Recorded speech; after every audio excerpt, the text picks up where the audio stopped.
Hello friends, அந்த நீங்கள் என்ன பார்க்க போகிறோம் அப்படின்னா அனாயின்ஸில் படிக்கிற செமஸ்டர் எக்ஸாம் ஸ்டூடெண்ட்ஸ் உங்களுக்கான செமஸ்டர் எக்ஸாம் பார்த்தீங்க அப்படின்னா ஸ்டார்ட் ஆகி இப்போ வந்து நடந்துட்டு இருக்கும். ஸோ இன்றைக்கி பார்த்தீங்க அப்படின்னா ஒரு எக்ஸாம் வந்து கம்ப்ளீட் ஆயிருக்கு. ஸோ இன்றைக்கி நடந்த எக்ஸாம் கொஸ்டின் எப்படி வந்திருக்கு அப்படிங்கிற பற்றி தான் ஃப்ரெண்ட்ஸ் அந்த வீடியோவில் பார்க்க போகிறோம். ஸோ அது மட்டும் நெக்ஸ்ட் எக்ஸாமுக்கு எப்படி ப்ரிப்பேர் பண்ணலாம் அப்படிங்கிற ஒரு சில சின்ன டிப்ஸ் அண்ட் ட்ரிக்ஸ் உங்களுக்கு சொல்கிறேன். அதெல்லாம் ஃபாலோ பண்ணி கண்டிப்பாக அதிக மார்க்ஸ் எடுக்க பாருங்கள். ஸோ அதெல்லாம் என்ன அப்படிங்கிற அந்த வீடியோவில் பார்க்கலாம். ஸோ வாங்க வீடியோக்குலாம் போகலாம். ஓகே ஃப்ரெண்ட்ஸ், ஃபர்ஸ்ட் எடுத்தோன்னா பார்த்தீங்க அப்படின்னா அனாயின்ஸில் படிக்கிற செமஸ்டர் எக்ஸாம் ஸ்டூடெண்ட்ஸ் உங்களுக்கான செமஸ்டர் எக்ஸாம் பார்த்தீங்க அப்படின்னா ஸ்டார்ட் ஆகி வந்து இப்போ நடந்துட்டு இருக்கு. ஸோ இன்றைக்கி பார்த்தீங்க அப்படின்னா ஒரு எக்ஸாம் வந்து கம்ப்ளீட் ஆயிருக்கும். ஸோ இன்றைக்கி எழுதுன ஒரு சில டிபார்ட்மெண்ட்ஸ் பார்த்தீங்க அப்படின்னா உங்களுக்கு எப்படி கொஸ்டின் வந்திருக்கு அப்படின்னா, நான் கேட்ட வரைக்கும் எல்லாருமே வந்து கொஸ்டின் ஓரளவு ஈஸியாக தான் வந்திருக்கு அப்படிங்கிற மாதிரி சொன்னீங்க. ஒரு சில பேர் கொஞ்சம் கஷ்டமாக வந்திருக்கு அப்படிங்கிற மாதிரி சொன்னீங்க. டிபார்ட்மெண்ட் வைஸ் கொஞ்சம் சேஞ்ச் ஆகிற மாதிரி இருந்துச்சு. ஸோ நம்ம கம்யூனிட்டி ஆப்லேயே ஒரு ஓட்டிங் வச்சிருந்தோம். ஸோ அதுலேயும் பார்த்தீங்க அப்படின்னா ஈஸி மீடியம் அப்படிங்கிற மாதிரி வந்து ஓட் பண்ணியிருந்தீங்க. ஒரு சில டிபார்ட்மெண்ட் ஸ்டூடெண்ட்ஸ் வந்து ஈஸிங்கிறத ஓட் பண்ணியிருப்பீங்க. ஒரு சில டிபார்ட்மெண்ட் ஸ்டூடெண்ட்ஸ் கொஞ்சம் மீடியமாக வந்துருந்துச்சு அப்படிங்கிற மாதிரி ஓட் பண்ணியிருப்பீங்க.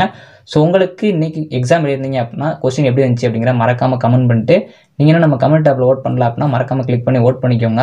ஸோ அதே மாதிரி இன்றைக்கி எக்ஸாமில் ஈஸியாக பாஸ் ஆகலாம் அப்படிங்கிற மாதிரி தான் பாசிட்டிவ் ஓட் பண்ணியிருந்தீங்க. ஸோ இன்றைக்கி எக்ஸாம் எப்படி நல்லா பண்ணியிருக்கீங்களோ அதே மாதிரி நெக்ஸ்ட் எக்ஸாம் கான்சன்ட்ரேட் பண்ண பாருங்கள். இன்றைக்கி நல்லா பண்ணல அப்படின்னால கொஞ்சம் ரிலாக்ஸ் பண்ணிட்டு அடுத்த எக்ஸாமில் இதை விட நல்லா கான்சன்ட்ரேட் பண்ணி அதிக மார்க்ஸ் எடுக்க பாருங்கள். ஸோ உங்களுக்கு நெக்ஸ்ட் எக்ஸாம் வந்து மேக்ஸிமம் நிறைய ஸ்டூடெண்ட்ஸ்க்கு வந்து சாட்டர்டே வந்து இருக்கும். ஸோ நாளைக்கு வந்து ஒரு 3 டிபார்ட்மெண்ட்ஸ் தான் எக்ஸாம் இருக்கும். அது அரியர் எக்ஸாம் தான் நினைக்கிறேன். ஸோ அதனால் உங்களுக்கு மெஜாரிட்டியாக வந்து சாட்டர்டே எக்ஸாம் இருக்கும். ஸோ இந்த எக்ஸாமுக்கு இப்போ வரைக்கும் நல்லா ப்ரிப்பேர் பண்ணிட்டு இருப்பீங்க.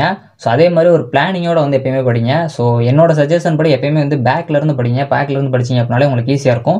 யூனிட் 5 யூனிட் 4 அந்த மாதிரி படிங்க. அப்படின்னா வந்து செலக்டிவாக படிங்க. யூனிட் 5 யூனிட் 3 யூனிட் 1 இந்த டாபிக்ஸ்லாம் நம்ம கவர் பண்ணணும் அப்படின்னு சொல்லிட்டு ஃபஸ்ட்டு ஒரு நாளைக்கு ஒரு பிளானிங் மாதிரி வச்சுக்கிட்டீங்க அப்படின்னா ஈஸியாக உங்களுக்கு இருக்கும். டைம் மேனேஜ்மெண்ட் கரெக்டாக ஃபாலோ பண்ண பாருங்கள். ஸோ உங்களுக்கு இன்னும் ஒரு நாள் இருக்குது அப்படின்னா அந்த ஒரு நாளுக்குள்ளே 3 யூனிட்ஸை கவர் பண்ணணும், இல்லை 4 யூனிட்ஸை கவர் பண்ணணும் அப்படிங்கிற மாதிரி கரெக்டாக ஐடியா வச்சுக்கோங்க. ஸோ நாளைக்கு பிளான் பண்ணிக்கலாம் அப்படின்னு சொல்லி விடாமல் இப்போவே வந்து எக்ஸாம் எழுதுகிற வரைக்கும் என்னெல்லாம் பண்ணலாம் அப்படிங்கிறது இப்போவே ஒரு ஷெடியூல் மாதிரி போட்டு வச்சுக்கோங்க.